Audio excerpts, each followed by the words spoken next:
So, we're hitting the last days of summer here, and let me tell you, I am dying. I actually bought myself a new fan to keep myself cool, and, what better way to keep cool than stay inside with the AC and play some video games? It's a little too warm to get worked up with something fast-paced, so let's see if we can find something on the shelf that's a bit more casual. Nope. Nah. Nah. God, sweet Jesus, no. Aha! I got it!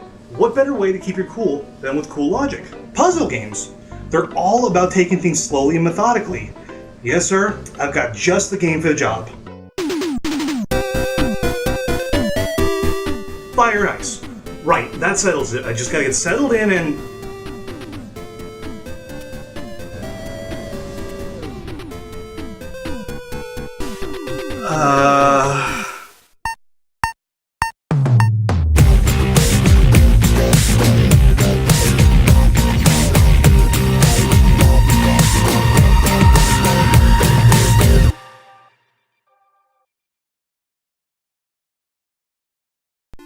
Puzzle games take all manner of shape and form, though the most ubiquitous of them tend to relate to blocks in some fashion. Push this here, block that path, and don't get stuck in the corner.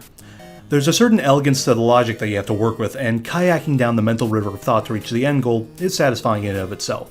Then there's the action puzzle genre, which is substantially more fast-paced. The consequences of your actions, and fuck-ups, frequent as they will be, are more readily felt.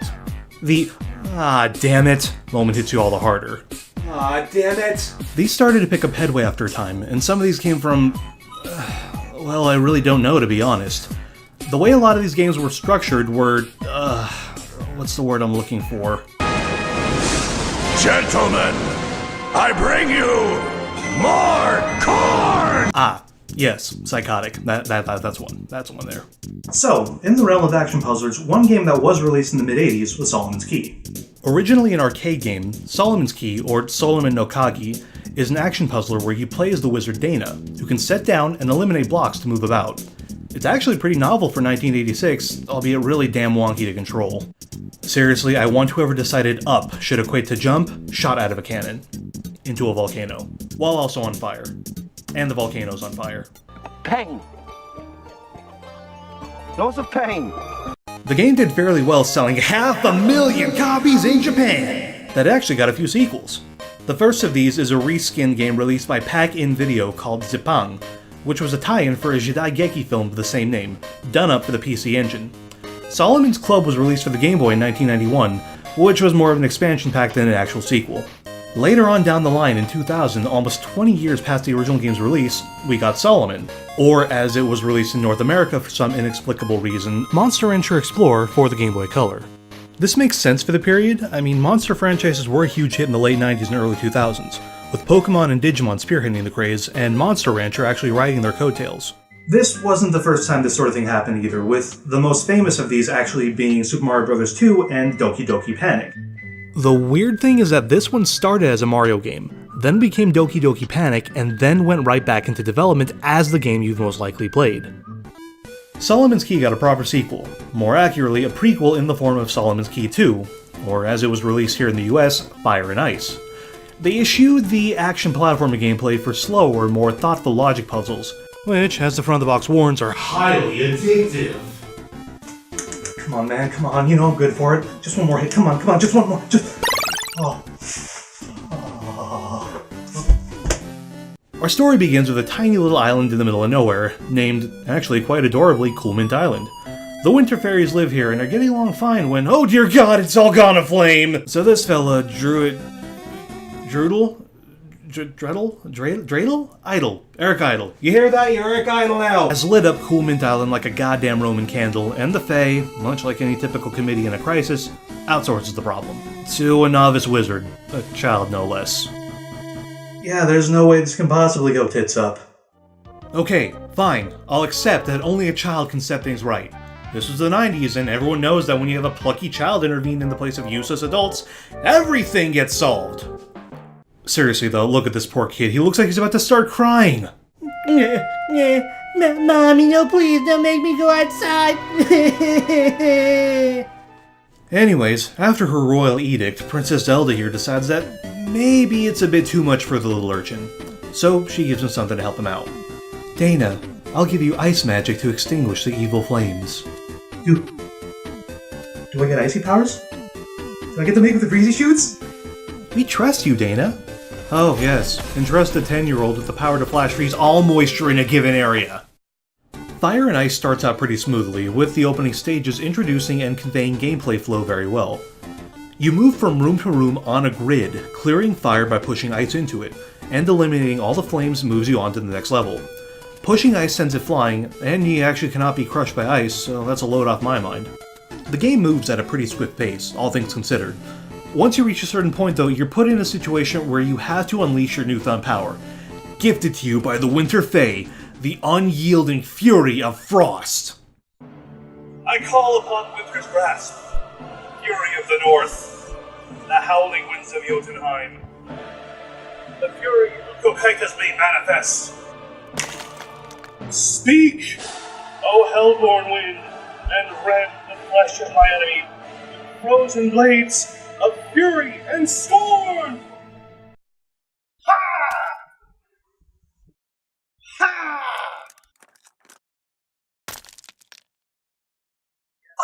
That's right, you have ice magic, but it's only used to make blocks. You're now an ambulatory ice maker. Well, that'll come in handy when I want to make a fucking snow cone. But I digress, it's actually really satisfying to lay down the ice. There's a gratifying level of visual and audio feedback to it. The caveat here is that you can only lay down ice 1 square forward and down from yourself. So, much like Lode Runner, you can only interact with the environment diagonally. Obviously you can't spawn ice on a spot where there's a wall, but you can eliminate any ice that's already existing. There is a catch though, and as you'll find out, there are a few different states that ice can exist in when it's on the field. Individual blocks can be pushed, but cannot be climbed upon, unless they are next to another individual block, or you spawn another spot of ice next to it. So why not just jump on the block instead of climbing it? Unlike the other titles in the series, Dana cannot jump. I guess he just never picked it up until adulthood? This might sound restrictive, but it's actually a less is more design decision that creates a more refined puzzle experience. In lieu of jumping, Dana will climb any block equal to his height that cannot be pushed. Ice is affected by gravity as well, but only if the wall block isn't attached to the wall. But wait, there's more! You can spawn ice close to a wall, but doing so actually attaches it to the wall in question, so you can't drop it down unless you can push or separate an individual block into the occupied space above. Also, since you can only work your wintry wonders in the specific spot below and in front of you, it is possible to trap yourself if you have to loop around or reposition yourself. So the odds of your damn it moment go up if you don't plan things out. Ah, damn it! There are clearly established rules of play here, and there's a chain of events that dictate how you can and must proceed through a level. So, let's just go over the basics once more. Single blocks must be pushed when contact is made. If you can't push a block, you will climb it. Any blocks that are supported from below or to the side, even if it's only from one side frozen to the wall, will not fall. Following these guidelines, you can actually pause and scope out the stage, plotting out your course of action before initiating it. It seems like it takes a little longer, but it saves you time in the long run. You know, this game really does reinforce the saying, haste makes waste. Taking your time to plan out your actions carries with it a very deep level of satisfaction. And I'd be remiss in saying, oh no, oh what is this nonsense? I think I'm in real trouble here. The game starts throwing out new gimmicks after a certain point, and it's around this time that I'm hitting something of a block. Heh. Okay, I am in no way mentally equipped to handle this. I am supremely screwed.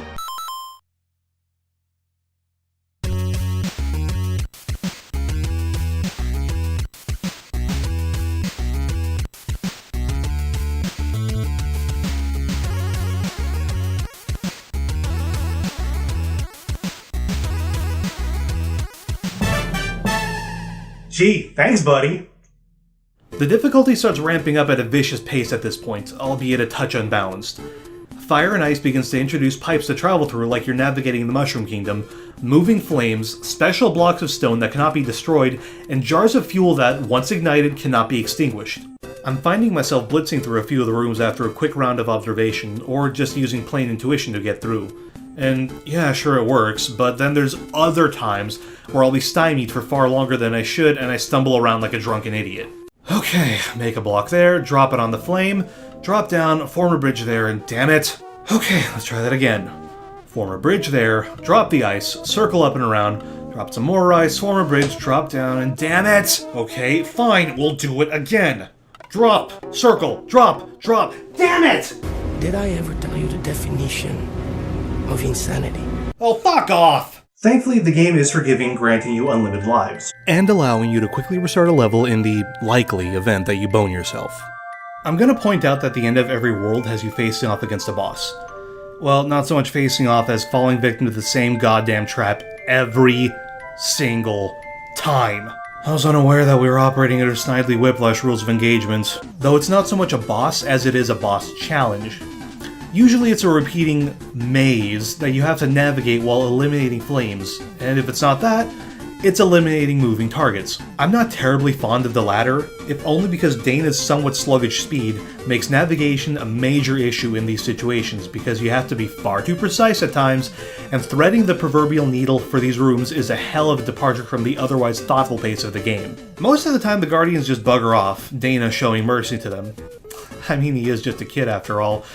Jesus, what the shit, man? You know, maybe I've been giving this game too much grief. Yeah, I'm having a minor core in area every now and again, but the level of satisfaction that I'm having getting through this game is palpable. For every room I've got to slog through, the sense of accomplishment for working out the solution is just as great. Oh, I should mention too, you have free reign to pick any level you like at any point. If you ever get stuck, you can always come back to a puzzle later. Hey, you know what? I think I'm over the worst of it. Yeah, I totally got this. Look at me, I am a mental titan. I am a force of nature. I am... buddy, you got any advice?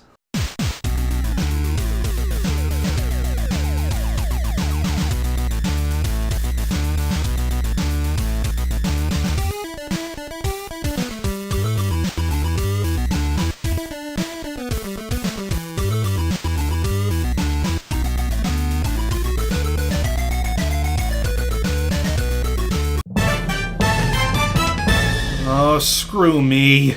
Just focus. Focus. Focus! I've never been good at puzzle games. Ever. Something about having to think through the problem at hand never stuck with me. My sister, who's far better at these types of games than I am, has said that you don't work out how to get to the goal, but to work your way backwards from how you got there. And yeah, I'll concede there's some truth to that, but I'll be damned if I can figure out what it is. Just keep on going. Just keep moving. You're almost there, man. Keep it together. Keep your head above water. You're almost ashore. Ha! Did it. Saved the girl. Got rid of the flames burning down Coolmint Island. Wait. What's happening? Oh, no. Hubris will forever be my downfall. You know, from a design standpoint, this is actually kind of cool. It's kind of refreshing to have more content unlocked or revealed for a game when you think you're at the end. You know, this is how things were supposed to be done, you know, before DLC started running amok with its content patches. Looking at you, Katamar! The last levels really made me wring out what critical thinking I could get out of my soppy sponge and my brain needs. And for a last stage, it does its job exceedingly well. You have to have a plan of action before you blitz on out. Otherwise, you will screw yourself over just like that! Gah! My trials have finally led me to confronting Idol. Finally, a real boss fight! You have to break Droidal's staff by smashing the thing while he pulls off his best Gandalf impersonation here. And doing that involves, what else? Pushing ice. You have to hit the staff 5 times with blocks, while Jackass over here unleashes serpentine hellfire on you. This is actually a puzzle boss I can appreciate given the context of the game. I wish that the rest of the game had taken this approach if I'm being honest. There's a proper sense of tension as opposed to the blind panic the Labyrinth levels threw me in. Although Dumbass is still a pushover because he's the one that actually sets me up to kick his ass. And down he goes. Hasta luego, Senor Idol! Finally, Coolmint Island is saved. I've rescued the girl. Saved an idyllic little paradise from absolute destruction. And all it cost me was my sanity. I have so many conflicting thoughts about this game. Not because I don't love it, don't misunderstand me. For an NES game, the gameplay is exactly like it should, barring a few minor nitpicks. The puzzles are clever and surprisingly varied, and when you get that aha moment as you clear a room, you genuinely feel like you're developing and growing. The game is teaching you how to play by playing it, and that's incredibly important. Games are meant to be played, and the experience, growth and interaction-wise, is critical in the success of a game. It's often said that the journey is more important than the destination, and that's true in many respects. But that doesn't change the fact that I'm an idiot. Look, everyone has their strengths and weaknesses, and oh god, puzzle games are mine. Specifically, anything involving the movement of blocks. Yes, the game has some really cute and lovely animation. Yes, the music is charming and it doesn't distract you when you gotta think. Yes, there's even a pretty comprehensive editor if you're feeling like challenging your friends by making your own devious puzzles. Brilliant! But the fact remains that when it comes to this kind of game, I'm a complete nutter wreck. I've really tried to compensate for this weakness, but I just can't seem to make the mental gear shift to accommodate it. In spite of this though, I really did like Fire and Ice, which shouldn't really come as a surprise. The surprise is just how valuable the game is. Fire and Ice is pretty up there in terms of rarity, with copies going for about $200. That's a little crazy for an NES title. It was released in 1993, right at the tail end of the NES's life cycle. Tecmo knew how to get the most polish out of the system by this point, but the Super Nintendo had already been on the market for a few years, so NES games like this were definitely released into relative obscurity. My final rating for this game, in all respects, is like a blind expedition into the Arctic. Ultimately, you're the only one that can decide if it's worth the investment. But odds are good that you're going to have some stories to tell if you can acquire it. Think of it as a conversation piece, really. Whoa, whoa, whoa, hey, out! Out of this house! Be gone with ye!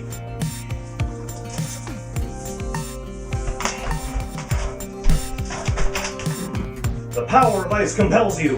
The power of ice compels you! The power of ice... Ow! Ow! Fuck! Why isn't this a word? Ow! That's a wrap, folks. Special thanks goes to Matthew Davis, aka 3Nun2, for providing sound editing for our theme, which was composed by Casey Lalonde. Go check out both of their bandcamps if you haven't already. Give us a like, comment, or subscribe, and if you've got any games you'd like to see on the show, give us some suggestions in the comments below. You know, action games are more my speed, and it just so happens that I played God Hand recently.